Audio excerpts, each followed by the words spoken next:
our journey begins to the north of Montreux at the medieval hilltop town Romont. Heading east and deeper into the mountains, we'll discover the Chartreuse de la Valsante, an ancient Hermetic monastery. We'll fly southward to Lake Geneva, to Montreux itself, famous the world over for its annual jazz festival. It's then into the mountains and the famous ski resort of Verbier. Moving eastward, we'll weave through the spectacular mountain passes of Valais before taking a brief passage through northern Italy. Once back in Switzerland, we'll visit the cities of Locarno and Ascona on the shores of Lake Maggiore. We'll end our journey over the Brissago Islands with its unexpected botanical gardens sitting out in the middle of the lake.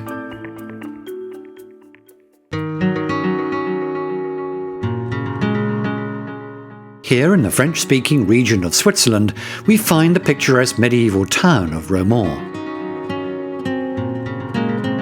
Its name is an abbreviation of Rotunda Monte, or the Round Mountain, describing the gently sloping hill upon which it sits. It is most known for the beauty of its ancient stained glass windows that decorate many of its old stone churches and sanctuaries. Romont passed between royal houses throughout the Middle Ages and eventually sided with the Helvetic Republic, which was the first early manifestation of Switzerland as a unified state.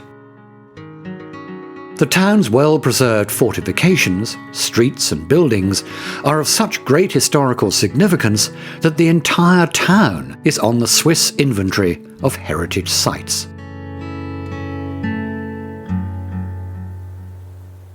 Moving eastward and deeper into the mountains, we come to the last remaining Carthusian monastery in all of Switzerland, Chartreuse de la Valsante. The Carthusian sect has a way of life based on a mix of hermetic isolation and communal living. Monks here spend most of each day in their cells, meditating, praying, and writing. But this isolation is interspersed with communal prayers and long group walks through the mountainous countryside. Although the community feeling amongst the monks is strong and encouraged, contact with the outside world is limited.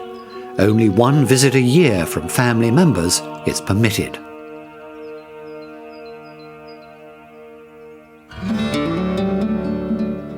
Continuing eastward, we arrive at Gruyere Castle, standing guard at the head of the quaint medieval town of the same name.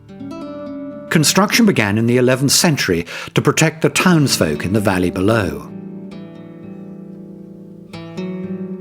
From then up until the 16th century, the town flourished, and 19 counts and their families resided here over the years.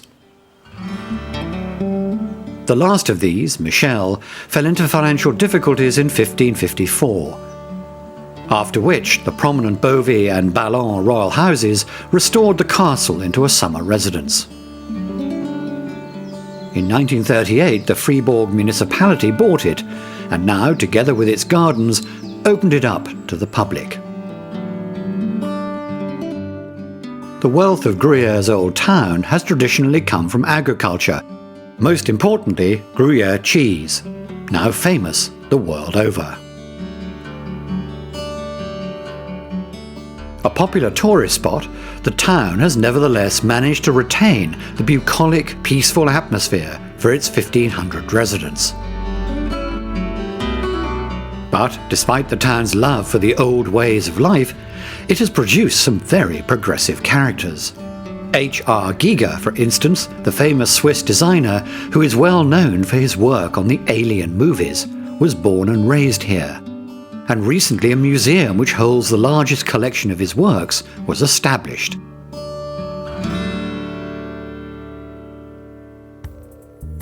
Now we move south and away from the mountains to the city of Montreux, on the shores of Lake Geneva. The border between Switzerland and France runs through the centre of this lake, and as a result, Montreux has become a vibrant intersection of cultures. But without doubt, the city is most renowned for its famous annual music festival.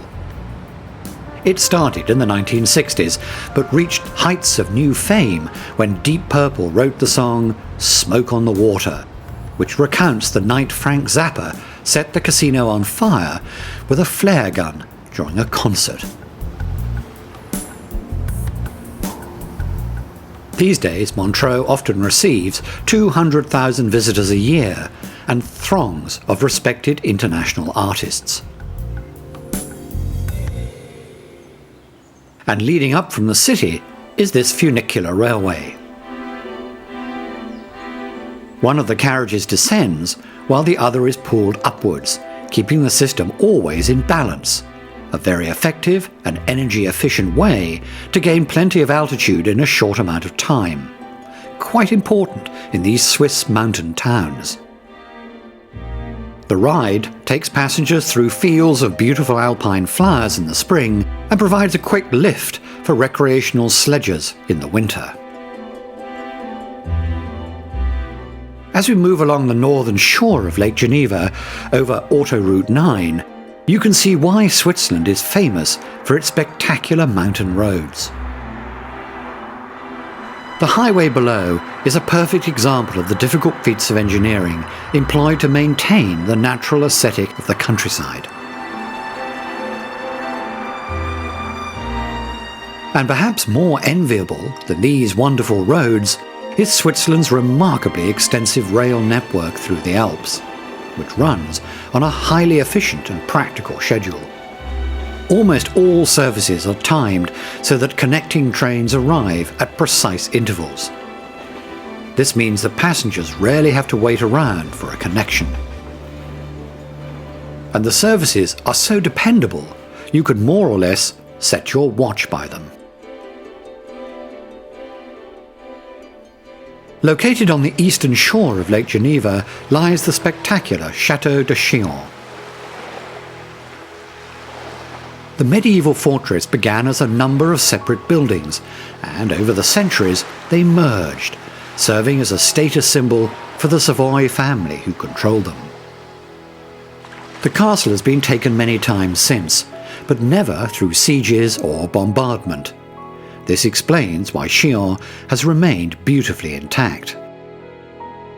It's captured the imagination of artists, poets and philosophers.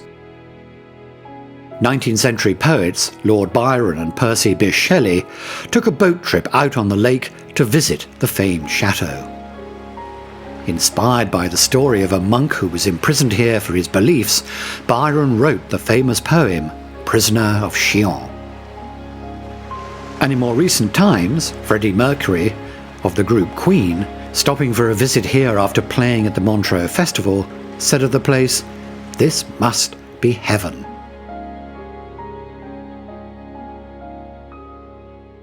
Now we'll travel east from Lake Geneva to the most mountainous region in Switzerland. Here it seems quaint settlements are nestled in each valley. Before modern transport, these small agricultural villages would have been largely inaccessible to each other. As a result, each habitation, only separated by a few kilometres, developed dialects so vastly different that sometimes residents from neighbouring villages couldn't even understand each other. The mountains in this area are considered to be some of the best off-piste skiing locations in the world. The powdery snow plasters these peaks and valleys in the wintertime, drawing tourists from around the world.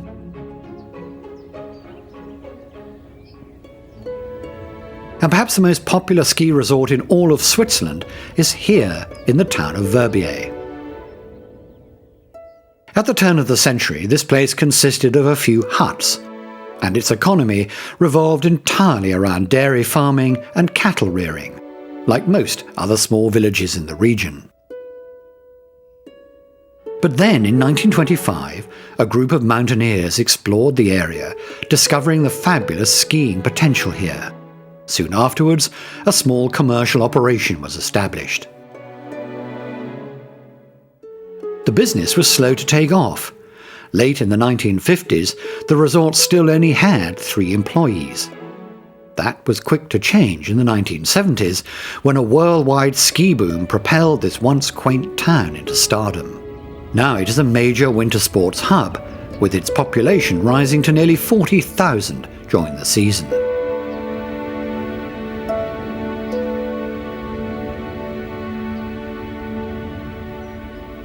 The minimal rainfall, plentiful running water, and ample sunshine make these mountain valleys ideal for vineyards.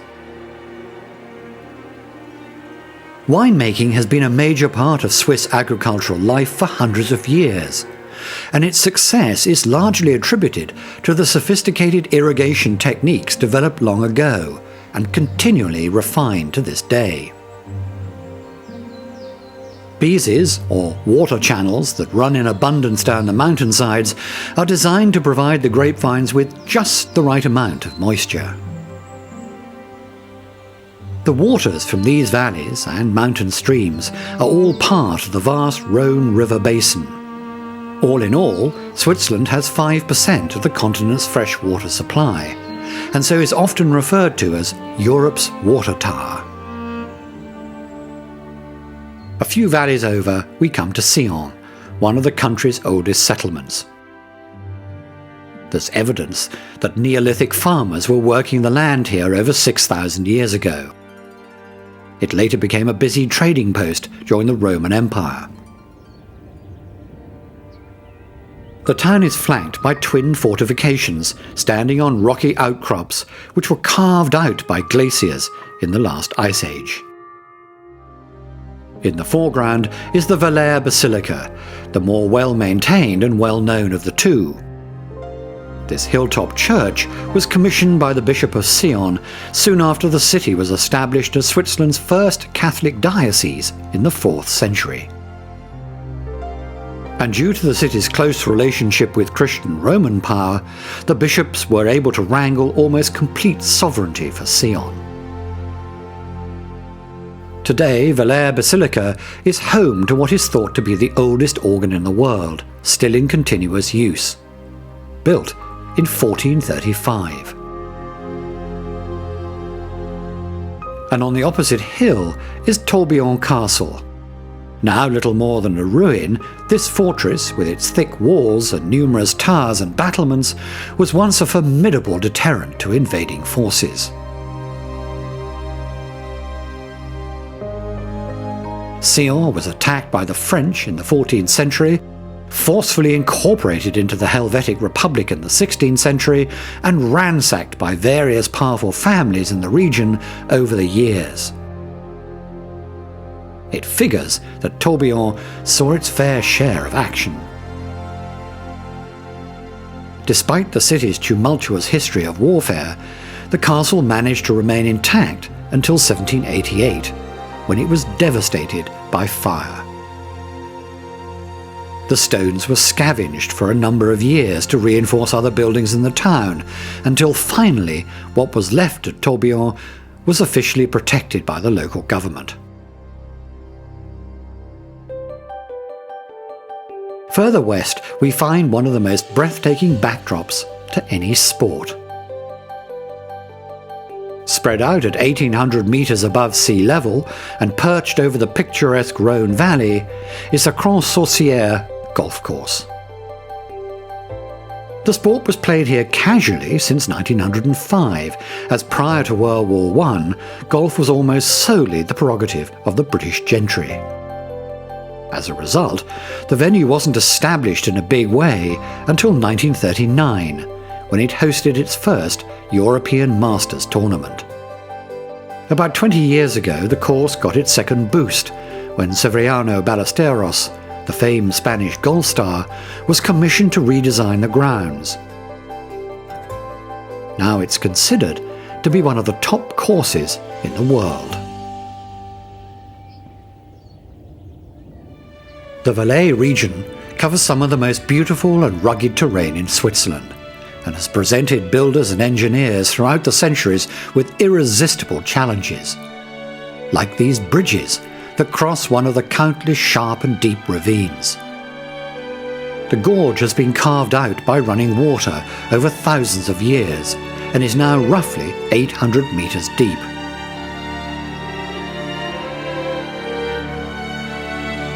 The old stone bridge and the modern car crossing side by side is a wonderful example of how the Swiss merge the past and present with seamless grace.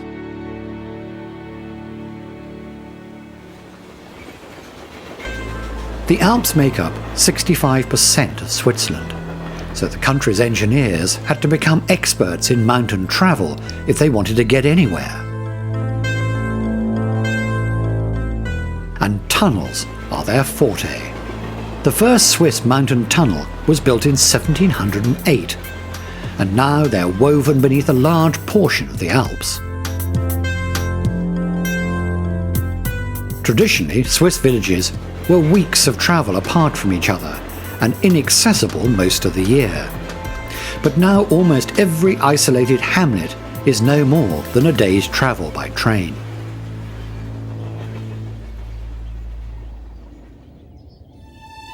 Eastward, the mountains become ever more imposing. With over 47 peaks in Valais, above 4,000 metres in height, we are now moving into the heart of the Swiss Alps. The area may look unpopulated, but hilltop villages and tucked-away hamlets dot the countryside. Transit across the Alps has played an important role ever since medieval times, but large-scale alpine tourism only began around the mid-1800s, when British mountaineers travelled here to ascend the peaks.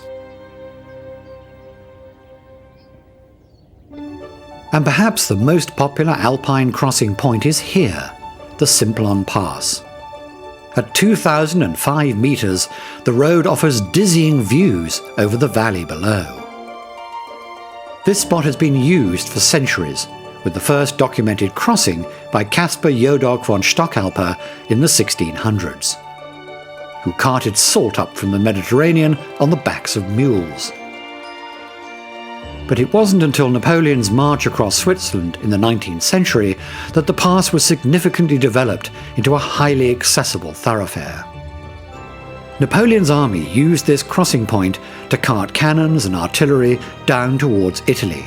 But these days, it's open to everyone, and thanks to recent strengthening and avalanche protection procedures, the pass is open all year round.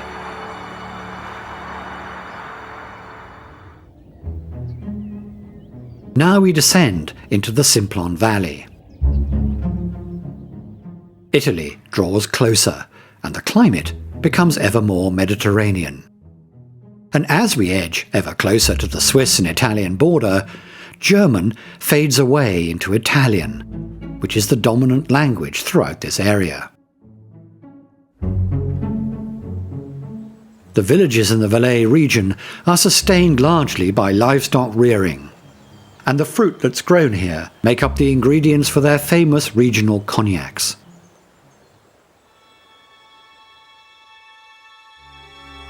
Moving over our final mountain passage, the Swischbergen Pass, we begin our brief crossing of Italy.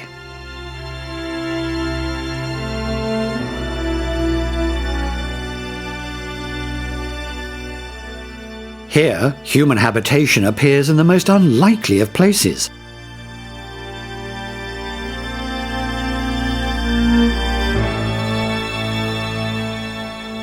There are many larger settlements too, nestled in the valleys. Like Rasa, a car-free hamlet that's home to an eclectic mix of the descendants of persecuted Protestants and hippies who settled here in the 1960s. Or the town of Craveggia, whose name derives from the Italian meaning goat pasture. Its 756 residents live primarily in centuries-old farmhouses with tall stone chimneys. Old, hand-chiseled stone and wrought iron railings comprise most of the abodes here, and a large portion of the residents live in the same houses that have been in the family for countless generations. A devoutly Christian population that values an honest life, their coat of arms motto reads, "Fear not if thou doest good." And a few valleys down, we come to the village of Ray. In the 15th century, the quiet settlement was declared the site of a miracle by the Catholic Church, when a fresco of the Virgin Mary started to bleed profusely after a rock was thrown at it. This massive complex, the Santuario della Madonna del Sangue, was built up around the miraculous fresco, and has become a popular place of pilgrimage ever since. And following the lush Italian valley of Vegetzo takes us back into Switzerland, where we find our last stop on this journey, the glorious Lake Maggiore.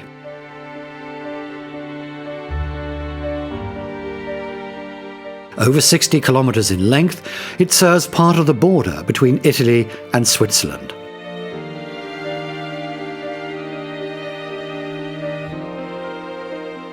The lake is less than 200 meters above sea level, making it one of the lowest points in Switzerland, and a popular summer retreat for Swiss wanting to escape the cold mountain life.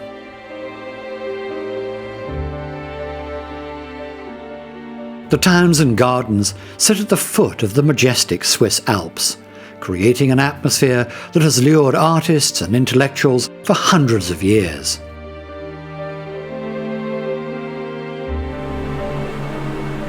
On the southern tip of Lake Maggiore is the city of Locarno, an Italian-speaking centre with a population of 150,000. It has been important since Roman times, and in the mid-1900s over 50 Roman graves were discovered beneath its streets. This was the first evidence of Roman burials and cremations from the same era taking place side by side. Like many cities in Switzerland, Locarno was a stronghold of Catholic power, until it was incorporated into the Swiss Confederation after the Napoleonic Wars. Close by, we come to Ascona. At 160 metres above sea level, it is the lowest lying town in all of Switzerland. As well as being a popular destination with its own jazz festival, it has developed a reputation for revolutionary thought. At the turn of the 20th century, a group of idealists set up a thriving commune that rejected established conventions in favour of closer links with nature. Though the commune is now long gone, the tradition for radical thinking continues in Ascona through seminars held by the universities of Zurich and Lucerne.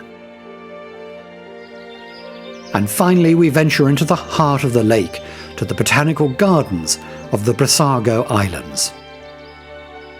In stark contrast to the snow-capped peaks, the climate here is subtropical, and the exotic plants on the smaller of the two islands are left mostly to grow wild. But its larger and more cultivated neighbour, San Pancrazio, is the main attraction for tourists. It was once a refuge for persecuted Christians. But in the 1880s, the local baroness created exotic, subtropical gardens where artists, musicians and writers were invited to meet and work in an inspiring setting. Stone sculptures and even Roman-style baths were added to enhance its splendour. In the 1950s, district locals bought the island and opened it to the public. Finding Mediterranean, Asian, Australian and African plants growing in the middle of a Swiss lake is a reminder of just how surprising and diverse this country can be. It's a perfect place to end this journey.